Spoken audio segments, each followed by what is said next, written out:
오늘 주께서 우리에게 주신 말씀은 출애굽기 4장입니다. 출애굽기 4장 21절부터 23절까지의 말씀입니다.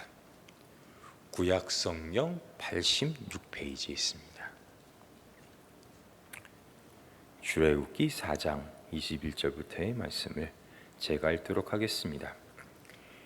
여호와께서 모세에게 이르시되 내가 애굽으로 돌아가거든 내가 내 손에 준 이적을 바로 앞에서 다 행하라. 그러나 내가 그의 마음을 완악하게 한즉 그가 백성을 보내주지 아니하리니 너는 바로에게 이르기를 여호와의 말씀에 이스라엘은 내 아들 내 장자라. 내가 내게 이르기를 내 아들을 보내주어 나를 섬기게 하라 하여도 내가 보내주기를 거절하니 내가 내 아들 내 장자를 죽이리라 하셨다 하라 하시니라. 오늘 보신 출애굽기 4장에 이 모세에게 하시는 하나님의 이야기는 큰 선언적 의미를 담고 있습니다.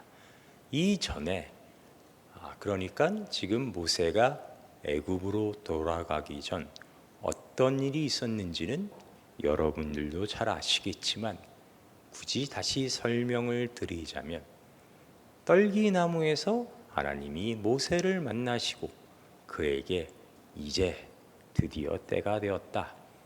네가 이제 돌아가 애굽으로 돌아가 거기서 종살이하고 있는 나의 백성 이스라엘을 데리고 나와라. 그러자 여러분이 이 남포교회에서 오랜 신앙생활을 하셨으면 익숙한 그 내용들, 모세는 거부하고 본인이 안 가려고 끝까지 버티다가 결국 가게 되어 이제 그 애굽으로 돌아가는 그 여정에서 하나님이 하시는 말씀이죠. 이 출애굽기 4장 21절부터 23절 내용은 그래서 그 내용은 크게 두 가지로 나누어져 있음을 볼 수 있습니다. 하나는 모세가 그 지팡이로 온갖 모든 이적을 행할 것이다. 그러나 바로는 하나님께서 바로의 마음을 완악하게 하셔서 네가 무슨 이적을 보이더라도 그는 내 백성을 보내지 아니할 건데, 여기까지가 처음 내용이고 이제 인과관계로 그렇게 내가 나의 백성을 보내지 않으므로 그 바로에게는 이런 일이 생길 것이라 하라 라는 장면이 이어집니다. 그 내용이 그러니까 앞의 내용의 결과로서 주어지는 그 내용이 의미심장한데, 하나님이 말씀하시기를 바로에게 이스라엘은 내 장자다. 네가 안 내보내줬으니 나의 장자를 풀어주길 거부했으니 나는 그에 상응하는 조치로 너의 장자를 치겠다 라는 이야기가 이어져 있죠. 성경을 볼 때는, 그러니까 성경의 말씀을 볼 때 여러분들은 어떤 생각과 어떤 느낌을 보시는지요? 이 세상 많은 학자들도 그랬고 그 전에 이제 성경을 연구하는 연구가들도 그랬고 또한 그냥 평범한 신자로서 아니면 하나님에 대한 믿음은 없지만 뭔가 이런 신적인 교훈을 담은 책이라 생각하여 보는 사람에게 있어서도 성경은 사실 어찌 보면 굉장히 뭔가 이상하고 어찌 보면 따분하기 짝이 없습니다. 성경이 따분한 이유는 쓸데없는 소리가 많고 쓸데기 없는 이야기가 많이 들어있다고 느껴지기 때문이죠. 무슨 말이냐면 어떻게 해야 내가 천국에 가고 어떻게 해야 내가 이 세상에서 복을 받고 어떻게 해야 내가 재난을 피할 수 있는지, 즉 무슨 잘못을 하면 어떤 벌을 받는지만 딱 요약해서 적어 놓았으면 참 읽는 입장에서도 편하고 우리에게 이런 걸 요구하는 하나님 입장에서도 참 편할 텐데 중간중간에 너무도 자주 이해할 수 없는 내용과 표현을 담으셔서 헛갈리게 하신단 말이죠. 그냥 헛갈리면 괜찮은데 이 이야기를 물고 늘어지면 뭔가 나의 신앙과 믿음에 덕이 안 될 것 같고 그냥 무턱대고 하자니 또 이게 마음에 걸리고 그래서 최선의 방법은 뭐냐? 최고의 방법은 이런 내용이 나오면 살짝 귀를 닫는 거죠. 눈을 감거나 생각을 안 하는 거죠. 그래서 피차 우리도 생각 안 하고 따지지 않고 설교를 하시는 목사님에게도 따지지 않아서 우리 피차 편안한 그런 상태를 유지하는 것이 어찌 보면 한국교회 신앙생활의 가장 큰 모범적 생활이 아닐까 합니다. 그런데 제가 왜 이런 얘기를 하는지 이해하시겠죠? 언제나 저는 이 주일 오전 예배에 설교를 맡게 되면 늘 여러분에게 시비 걸 생각뿐입니다. 시비 걸고 싶어서 살짝 몸도 떨리고 마치 기쁜 일이 생긴 것처럼 약간의 환희도 느낍니다. 왜냐하면 저에게 있어서는 유일한 기회이기 때문입니다. 제 개인적 결론을 먼저 말씀드리자면 여러분께 시비를 거는 것으로 시작하여 여러분과 함께 이 말씀을 나누고 설교를 준비하며 또한 설교를 하다 보면 성경의 이야기가 들리면서 그 속에 감춰졌던 재미가 드러나기 때문입니다. 무슨 얘기를 하는 걸까요, 제가? 오늘 보신 이 짧은 3개 구절 중에 여러분은 그렇구나. 하나님이 모세를 보내셨는데 온갖 이적을 행하시게 하셨구나.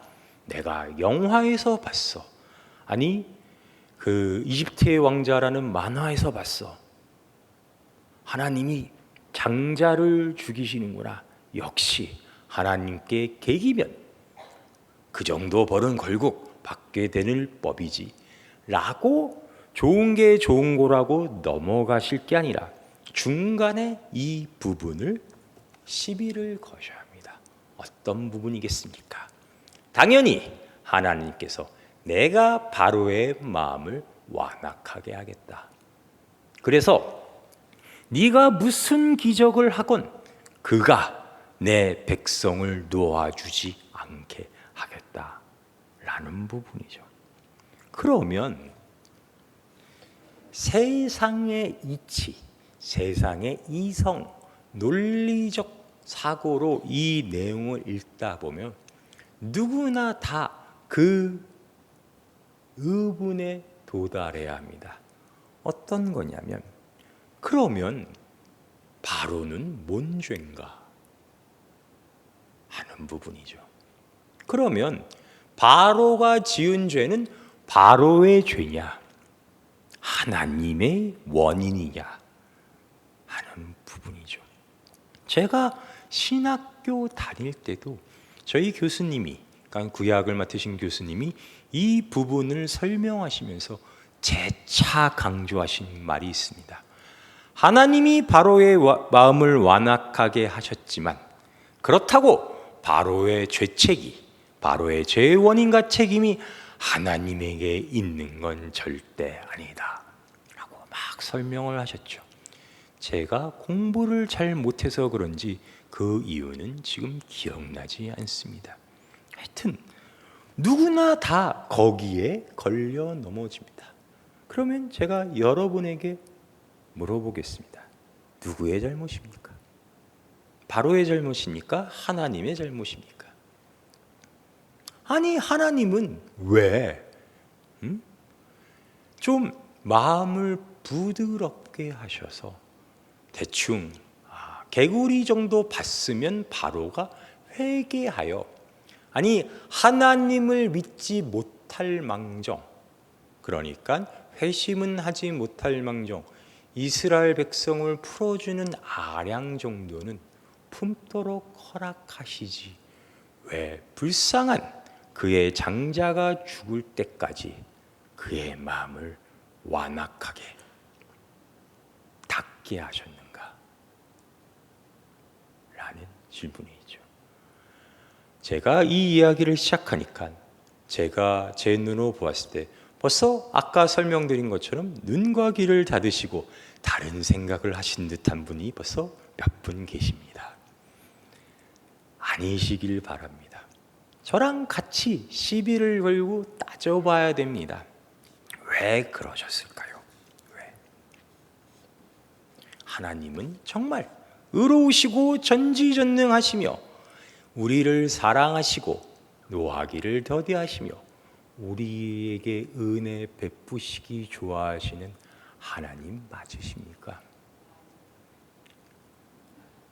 반문한 겁니다.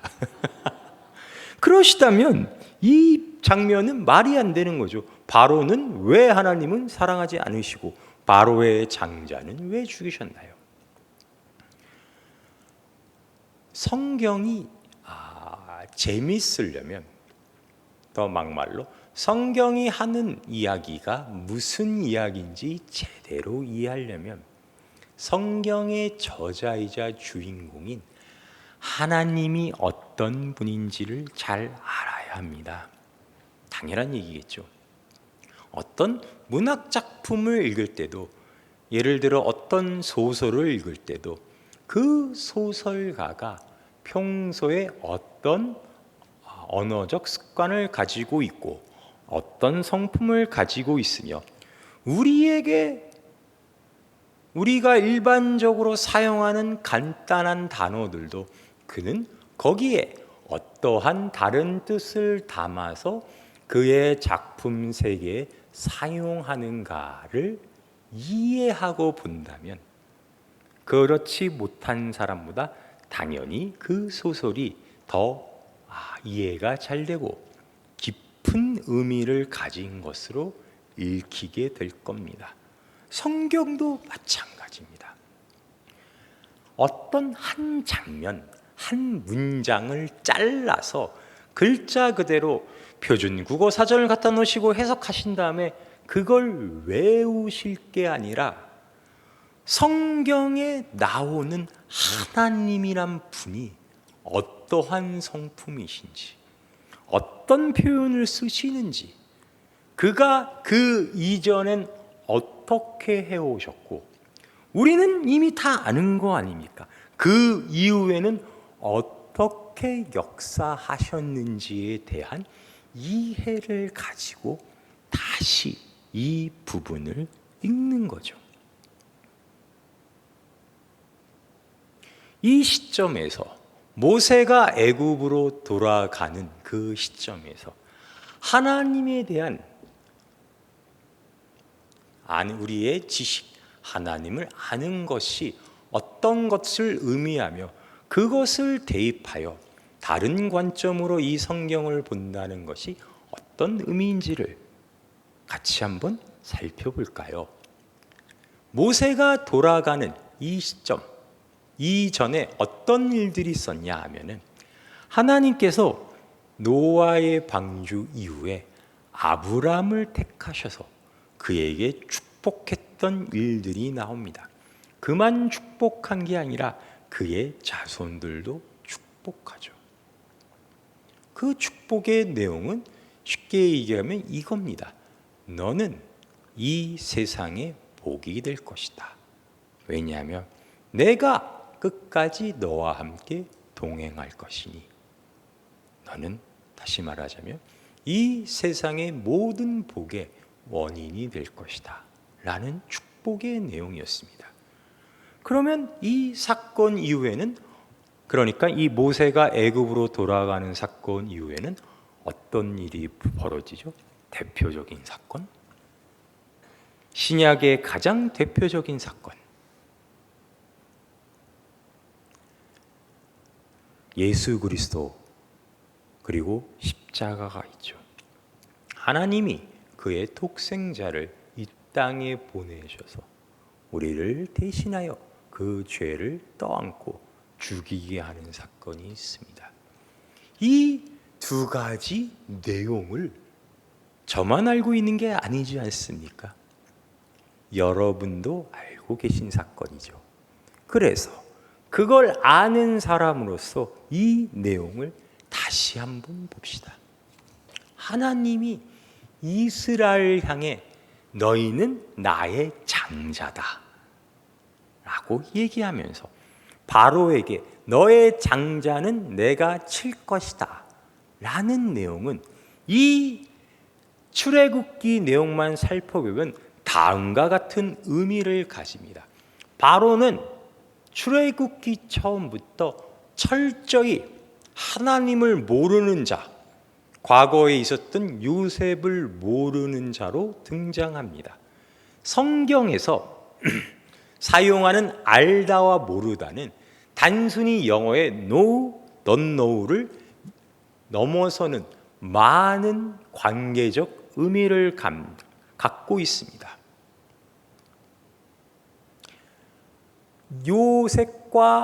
요셉을 모르는 바로, 하나님을 모르는 바로란 것은 이 모세 시대에 있었던 바로부터는 하나님과 철저히 분리된 자로 하나님과 아무런 연관이 없는 이 세상을 대표하는 자로서 의미를 갖기 시작한 겁니다.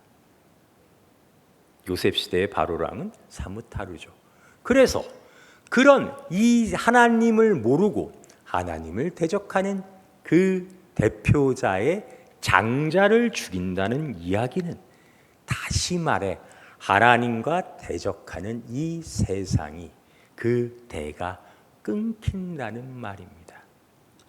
이 세상에 자신의 뿌리, 자신의 근원, 즉 하나님을 모르고 하나님과 연관이 없으며 하나님을 대적하는 그 뿌리가 이제 잘려나가졌다라는 의미가 되죠. 반대로 하나님이 독자로 삼으신, 하나님이 장자로 삼으신 이스라엘, 하나님이 이스라엘을 향해 내 장자다 하는 것은 그들이 이제 구원받을 것이니 그들은 나 약속대로 구원받아 내가 그들에게 주기로 한 그 땅에 들어가게 될 테니 그들의 근원, 즉 하나님으로부터 난 자는 살 것이다. 그들이 나의 백성이요 나의 성품을 닮은 자들임을 이 세상에 보일 것이라는 의미죠. 그래서 장자입니다. 장자는 그런 존재죠. 아버지를 닮은 자, 아버지와 같은 마음을 품는 자. 그리고 또한 장자는 아들이 혼자만 있으면 장자가 될 수 있나요? 아니죠. 여러 아들을 의미하죠. 다시 말해 이스라엘이 장자라고 하나님이 하신 데에는 그 장자 말고 밑에 동생이 당연히 있다는 이야기입니다. 그 동생이 누굴까요?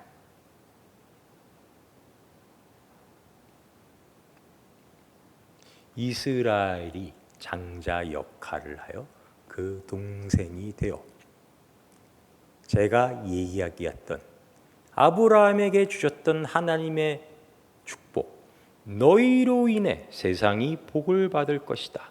너희가 복의 근원이 될 것이다.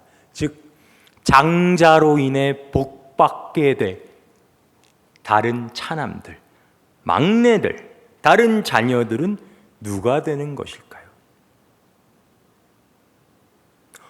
우리죠, 우리. 이방인들이죠. 제 설교가 어렵나요?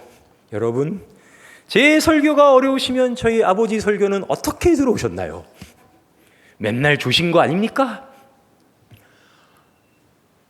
아브라함부터 요셉까지 하나님께서 어떻게 이야기를 요즘 유식한 MZ세대 말로 빌드해 오셨는지를 아시겠습니까? 아브라함은 많은 학자들이 족보의 아브라함이 큰아들로 되어 있지만 그의 형제가 먼저 죽는 것으로 인하여 아브라함이 첫째가 아닐 것이라고 추측하는 학자들이 많습니다. 그건 확실치 않으니 그렇다고 넘어간다고 칩시다. 그의 아들 이삭, 그의 아들 야곱, 그의 아들 요셉은 어떤 인물들이죠? 원래 장자입니까? 첫 아들인가요? 아니죠. 야곱이 요셉의 아들 에브라임과 므낫세를 축복할 때 야곱이 손을 쉽게 하면 크로스했던 사건을 기억하시나요? 야곱이 하나님의 뜻을 이해하고 순종하여 하나님은 언제나 나중된 자를 먼저 된 자로 만드신다는 것을 이해하고 했던 그 일. 왜 하나님은 그러면 장자로 태어난 애들은 장자로 안 세우고 밑에 애들을 꼭 장자로 세우셨던 걸까요? 하나님은 언제나 그것을 우리에게 보여주셨던 겁니다. 그들이 나의 장자가 되면 그들이 이 하나님의 구원의 족보에 장자로 기록된 것은 그들의 아주 사소한 공로나 조건으로 그것이 원인이 되어 결과와 보상으로 주어진 것이 아니란 사실을요. 어디까지나 은혜, 어디까지나 하나님의 사랑, 내가 아브라함을 택한 것도, 내가 그의 아들 이삭을 장자로 삼은 것도, 내가 그의 아들 야곱을 장자로 삼은 것도, 내가 오늘 이스라엘을 장자로 삼은 것도 그들에게 그 어떤 사소한 요구에 대한 만족이 있어서가 아니라 모든 것이 나의 은혜였기 때문이다. 그래서 바로의 마음을 완악하게 한 것과는 그게 도대체 뭔 상관일까요? 예수 그리스도는 누가 죽였습니까? 예수께서 이 세상에 오셨을 때 누가 못 박았죠? 누가 그가 하나님임을 못 알아보고 그를 십자가에 못 박으라고 소리쳤죠? 이스라엘이 했죠. 하나님이 오늘 출애굽기 4장에서 장자로 삼으신 그 장자가 있죠. 그래서 예수께서는 죄 없이 십자가에 달리셨습니다. 그래서 땡 하고 끝났나요? 그 장자가 예수를 못 박아 우리 다 망했나요? 아니죠. 그래서 여러분과 제가 구원받았죠. 그 일로 인해 오늘 우리가 이 교회에 나와 하나님을 믿는다고 고백하고 예배드리는 거 아닙니까?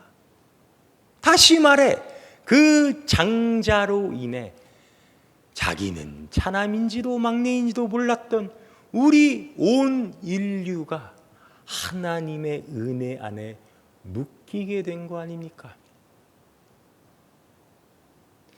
단편적인 사건으로 봤을 때 우리의 지식으로는 하나님은 불의하시고 차별하시고 바로를 버리시고 애꿎고 죄 없는 바로의 장자를 죽이셨지만 우리 생각엔 이제 그 앞에 하나님께서 하셨던 일 그리고 그 이후에 하셨던 일을 우리가 알아 다시 이 내용을 보니 바로가 완악하게 된 것도 그의 장자가 하나님께 죽음을 당한 것도 사실은 그들이 그렇게 함으로 인해 이제 세상은 벌써 그때 이미 심판을 받고 애굽도 블레셋도 아수르도 페르시아도 바빌론도 다 하나님의 자녀로 묶이게 된 거죠. 우리 조선 놈들도 임진왜란 때 피난 갈 때 조상신에게 모시는 제사 그릇은 목숨을 걸고 챙겨갔던 우리 조선도 구원을 받게 된 거죠. 일이 그렇게 되었던 겁니다. 다시 말해 우리는 그 시점밖에 보지 못하니 우리의 눈에는 불의하신, 잘못하시는, 불공평하신 것처럼 보였던 일들도 다 하나님께서 우리 모두를 그의 국률을 맛보는, 그의 사랑 안에 가족으로 묶이는 그러한 선의 결과로 이어져 있었던 것이죠. 오늘 우리는 이 세상을 살아가면서 많은 일들을 겪게 될 겁니다. 그 일 중에는 사실 우리의 생각으로는 이해할 수 없는 것이 너무나도 많죠. 왜 이해할 수 없냐면 억울하고 불공평하고 형평성에도 어긋나고 말도 안 되니까요. 세상은 그런 우리에게 이렇게 얘기합니다. 나는 하나님을 믿지 않지만 이 세상이 불완전하고 불공평하고 불의하다는 걸 안다. 그래서 나는 하나님을 믿지 않는다. 왜냐하면 하나님이 있다면 그는 완벽한 존재일 텐데 그가 만든다라는, 그가 창조했다는 이 세상이 이렇게 불의하고 불완전할 수가 없다. 세상의 가장 똑똑한 지식인들이 우리에게 하는 이야기입니다. 그렇습니까? 하나님은 안 계신가요? 하나님이 역사하시는 이 세상은 불완전하고 그렇게 불공평합니까? 오늘 보신 출애굽기 4장 그 세 구절만 똑 띄워놓고 본다면 그런 생각이 들 수도 있겠죠. 그러나 여러분은 그것만 아시는 게 아니지 않습니까? 과거 우리의 조상에게 같이 하셨던, 그들을 축복하셨던 하나님이 그 후에 직접 우리의 모습으로 오셔서 그 약속들을 어떻게 만들고 이 세상에 실현시켰는지를 이제 우리는 알지 않습니까? 이스라엘이 잠시 하나님께 불순종함은 이스라엘 말고 그 이방인 우리로 하여금 하나님의 긍휼을 얻게 하려 한다는 바울의 증언이 있지 않습니까? 우리는 오늘도 분명 세상을 살아가는데 필히 겪게 될 고난과 고통으로 몸부림치고 신음할 겁니다. 나에게 원인이 있는 것 같지 않고 나에게 잘못이 있지 않는 것으로 인해 같이 괴로워할 겁니다. 그러나 여러분, 오늘 보신 이 성경의 이야기처럼 그것은 그 단편 순간으로는 불공평과 단순한 어떤 후회의 시간일지 모르겠지만 이것이 하나님의 능력으로 인하여 선한 결과로 우리를 향한 축복과 은혜로 무엇보다도 하나님이 우리를 위하여 만드신다는 이 하늘나라를 이 땅에 만들어 가시는 과정임을 우리는 믿습니다. 이제 우리는 더 이상 차남도 아니고 막내도 아닙니다. 우리는 모두 다 영적 이스라엘이요, 하나님의 선언대로 우리는 하나님의 장자입니다. 그 옛날 이스라엘이 광야에서 못했던 일을 이제 우리는 해야죠. 그것은 여러분의 믿음으로 드러나게 되어 있습니다. 여러분의 앞일, 여러분의 만족, 여러분의 안위만을 생각하지 않는 하나님의 뜻을 생각하고 이 세상에서 그 누구보다 하나님을 잘 아는 자로서, 그의 자녀로서 여러분의 정체성을 드러내야 됩니다. 여러분의 가족과 이웃과 친구들을 위로하시고 그들에게 있어서 지금의 고통이 고통으로 끝나지 않을 것임을 여러분께서 알려주시옵소서. 무엇보다도 여러분의 생활과 여러분의 행동과 여러분에게 와서 웃는 자와 같이 웃고 우는 자와 같이 우는 곳으로 여러분이 장자임을, 하나님의 성품을 이 세상에 드러내는 자임을 보여주시기 바랍니다. 기도하시겠습니다. 하나님 아버지, 은혜를 감사합니다. 하나님은 언제나 하나님이셨고 하나님은 오늘도 하나님으로 우리와 함께 하시며 또한 하나님은 앞으로도 우리의 아버지이신 하나님으로 언제나 우리와 함께 계실 것을 매일매일 우리의 삶을 통하여 보여주고 계십니다. 우리는 비록 무지하고 어리석고 연약하여 오늘 하루의 만족과 안위와 평안함을 바라지만 하나님은 단순히 우리를 거기에 머물게 하지 아니하시고 오늘도 우리를 만드셔서 이 세상이 우리를 통하여 복을 받게 하고 이 세상이 우리를 통하여 진정한 안식을 취할 수 있도록 그렇게 우리를 이끌어가고 계십니다. 한치 앞도 알 수 없고 오늘 나의 목숨이 보존될런지 내일 또 어떠한 재난이 우리를 기다리고 있을지 우리는 알지 못합니다. 그러나 하나님, 우리는 더 이상 그저 두려워만 하지 않고 그저 후회와 눈물만 보이지 않고 하나님께서 주신 믿음을 붙잡고 하나님의 장자로 용감히 다시 이 세상을 살아가 보려 합니다. 주께서 언제나 우리와 함께 하셔서 우리에게 능력과 은혜와 위로와 격려를 충만히 부어주시옵소서. 예수님의 이름으로 기도하였습니다. 아멘.